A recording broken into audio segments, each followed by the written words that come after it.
SBTV.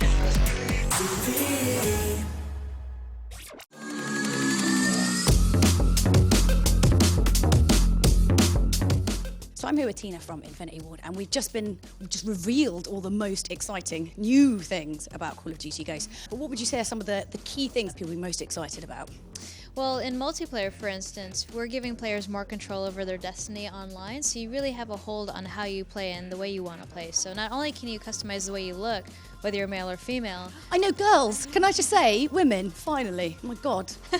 Not just you, just gaming in general, women, finally.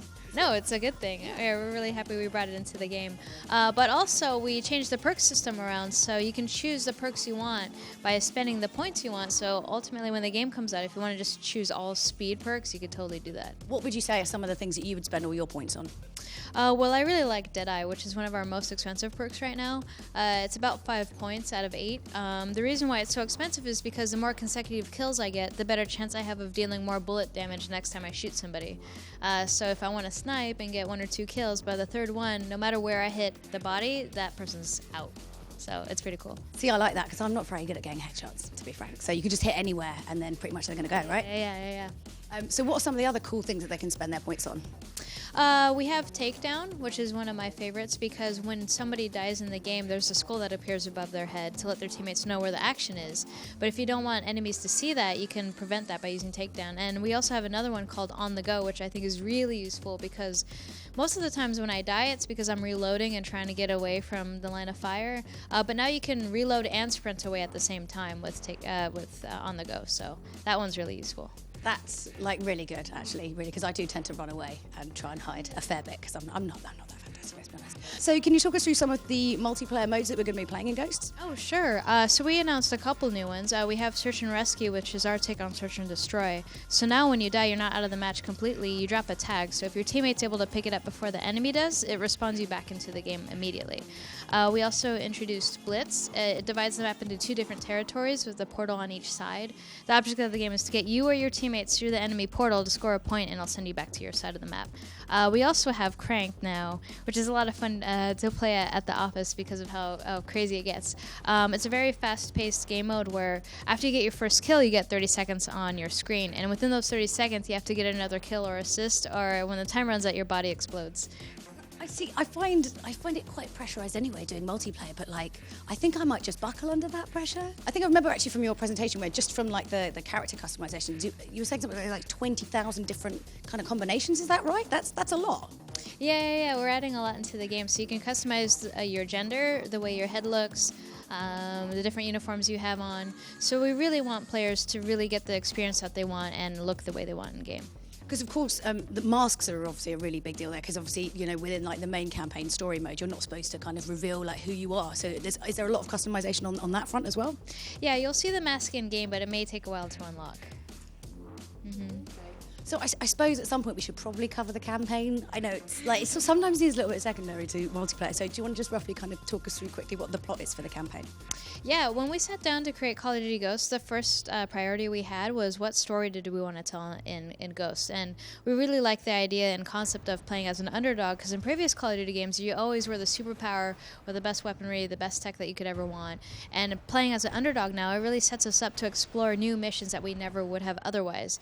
For instance, in Into the Deep, you're underwater trying to be stealth against the opponent, and you're fighting enemies underwater. In previous Call of Duty games, if you wanted to reach enemy territory or maybe bomb them out, you could just send an airstrike. Yeah. But that's not the case anymore, so you very much have to be stealth-like in nature, but you can always break that at any time. But most importantly, we wanted to have an emotional aspect to our storyline. So we brought in Stephen Gaghan, who's an Oscar-winning writer for Traffic. We're very fortunate that we're right next to Hollywood, so... You could just be like, go to the local Starbucks, pick up a couple of writers, bring them back down. Yeah, no big deal. What was cool about them, though, was that he was very laid back. When he came into our studio, he wanted his own desk and a chair, and we set him up, so he worked with us every day.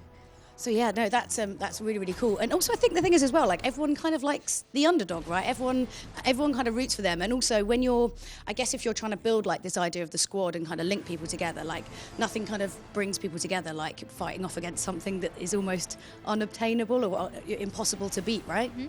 Oh yeah, certainly. I mean, there's other missions that we have where, for instance, you're in the enemy territory, going down a skyscraper, you're very stealth-like and trying to take out enemies. But it's going to have an interesting setting for us because you don't have the best technology. We also showed another mission where you use Riley as recon because you don't have UAVs anymore. So he goes in and you see the camera pop up on his back and you can control him and take out enemies with him. So it's going to set us up for really fun experiences.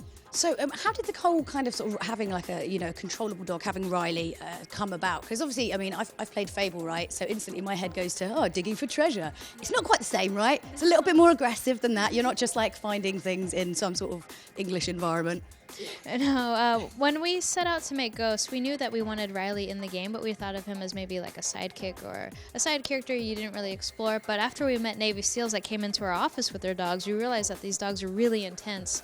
They're trained from when they're pups to do these things, and we heard their stories. We checked out their equipment. We saw the vest go on their dog, and we were so inspired by that we even dedicated one artist just to making Riley by hand. But because of these stories that we've heard, we were really inspired by that, and we took that into Ghost, and now Riley is a pretty crucial character. He's not going to die, is he? Because like that's what happened at the end of like Fable. You had to choose between your dog or like the whole town, and everyone just picked the dog because you were like, he's been through with this the whole thing, right? The town, forget them. Please, he's not going to die, is he? Do you want me to spoil it? He's going to die, isn't he? I will actually cry if that happens, I think. You know what's really funny is there's a Twitter campaign right now called Save Riley, and we're watching the feedback all the time. In all honesty, once the game was announced at the Xbox One event, we kind of took a step back and asked ourselves, okay, well, what happens to Riley in the game? Do we want that to change because people love and hate him so much, or do we want to sort of keep what we have? So you'll see what happens. I mean, like, how much do you kind of take on board? Because obviously, you've got a very, very vocal fan base. How do you decide what to kind of take on board and what to kind of dismiss? Well, multiplayer is a good example of this. When we're creating multiplayer, we looked really closely at YouTube videos. We looked at Reddit, Twitter, Facebook, our message boards, and we really wanted to get a sense of how the players are playing in Modern Warfare 3 and how we can improve that or even take some of their suggestions into Ghosts. And that really motivated us to get rid of death streaks, for example, because not many fans like that. It just sort of promotes a particular kind of playing that sort of focuses one way rather than kind of more like team stuff, right? Yeah, so we also took some of their requests into the support killstreak class. In Modern Warfare 3, we had something called the Stealth Bomber, and many people didn't like it, so we took it out. And all the support killstreaks that you have now are either going to help out your team in some unique way or are going to require you to be a very skillful player to utilize it well. So we saw another map today, which was Stonehaven, which obviously, UK fans out there, it's very Englishy. It's English countryside. I'm sure I've been on a field trip there as a child. So what made you decide to do that? Well, we needed a setting that was, catered to people that love to snipe, but also had certain scenarios that you can find yourself in for the runners and gunners that love small enclosed spaces. So we thought that was the perfect setting. I like to joke around and tell people that it's Captain Price's hometown. My first impression was for UK people like there was a bit like Time Team, maybe like some speed archaeology, blowing up some walls, maybe find some like Roman ruins underneath some coins or something. Yeah, why not? What is the thing in this game that's really you're excited about? In terms of weaponry? Yeah. Oh man, we haven't talked much about the riot shield, and I wish I could say more, but I think people are really gonna like it. But in terms of assault rifles, my favorite's the Honey Badger, just because of the way it looks. It was inspired aesthetically from the campaign, so it looks really gritty. There's graffiti on it, there's duct tape. It looks like it's being held together by the tape that's on it, and so I love using that in the game.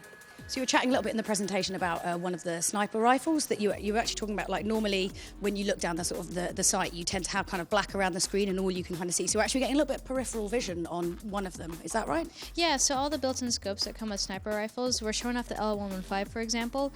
We do something called dual render tech now, so it allows us to render 2 images at once. So you see clearly down the scope, but around you get a blurred out view of what's going on around you. So I think that was a fan request that we were happy to accommodate. Well, thank you so much for chatting to us. Really looking forward to just getting some hands-on. Let's stop talking and just go play the game, I think. Yeah. Yeah, you should do that. Yeah, go check it out. That's all from SBTV Games and Gadgets for now, but don't forget to hit us up on Twitter, Facebook, and of course to subscribe so you never miss a video.